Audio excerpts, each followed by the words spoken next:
महाभारत काल की 6 सबसे खूबसूरत स्त्रियां जिनकी एक झलक देखने के लिए तरसते थे लोग। नंबर 1, देवी रुक्मणी। महाभारत काल की सबसे खूबसूरत स्त्रियों में से पहले स्थान पर थीं। देवी रुक्मणी श्री कृष्ण की पत्नी थीं और उनका सौंदर्य इतना अधिक था कि वो साक्षात लक्ष्मी का रूप थीं। महाभारत ग्रंथ में इस बात का जिक्र है कि देवी रुक्मणी सबसे ज्यादा खूबसूरत स्त्री थीं। नंबर 2, द्रौपदी। महाभारत में द्रौपदी के चरित्र के बारे में आप सबने जरूर सुना होगा, लेकिन शायद आप नहीं जानते होंगे कि द्रौपदी स्वर्ग की अप्सराओं की तरह ही सुंदर थी। उनकी खूबसूरती इतनी ज्यादा थी कि सभी उसकी तारीफ करते थे। द्रौपदी राजा द्रुपद की पुत्री थीं और उनकी खूबसूरती की वजह से बहुत से लोग उन्हें अपनाने की सोचते थे। लेकिन राजा द्रुपद ने द्रौपदी के 8 नाम के विवाह के लिए स्वयंवर रचा और अर्जुन ने स्वयंवर जीतकर द्रौपदी से विवाह कर लिया। लेकिन जब अर्जुन उन्हें अपनी पत्नी के रूप में घर लाए तो कुंती ने इसकी जानकारी के बिना ही द्रौपदी को 5 भागों में बांटने को कहा।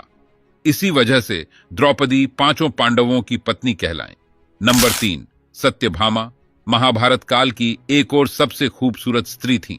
सत्यभामा और द्रौपदी बहुत अच्छी सखियां थीं। वो दोनों आपस में एक दूसरे से साथ अपने कई गुणों को बांटती थीं। नंबर 4, उर्वशी। महाभारत की एक और सबसे सुंदर स्त्रियों में से थी। उर्वशी इंद्र स्वर्गलोक की सबसे खूबसूरत स्त्री थी। एक बार उर्वशी अर्जुन पर मोहित हो गई, लेकिन अर्जुन ने उनके प्यार को ठुकरा दिया। इस पर उर्वशी ने अर्जुन को स्त्री बनने का श्राप दिया था। उर्वशी महाभारत काल में अपनी खूबसूरती के अलावा बेहद निडर होने की वजह से भी मशहूर थीं। नंबर 5, सुभद्रा। महाभारत काल में श्री कृष्ण और बलराम की बहन थीं। एक समय अर्जुन सुभद्रा की खूबसूरती पर मोहित हो गए और उनसे शादी का प्रस्ताव रखा। उस समय कृष्ण ने अर्जुन को सलाह दी कि वो सुभद्रा को लेकर भाग जाएं, क्योंकि सुभद्रा के भाई बलराम दुर्योधन से उसकी शादी करना चाहते थे। नंबर 6, गंगा। शांतनु की पहली पत्नी थी और महाभारत की सबसे खूबसूरत स्त्रियों में से एक थी।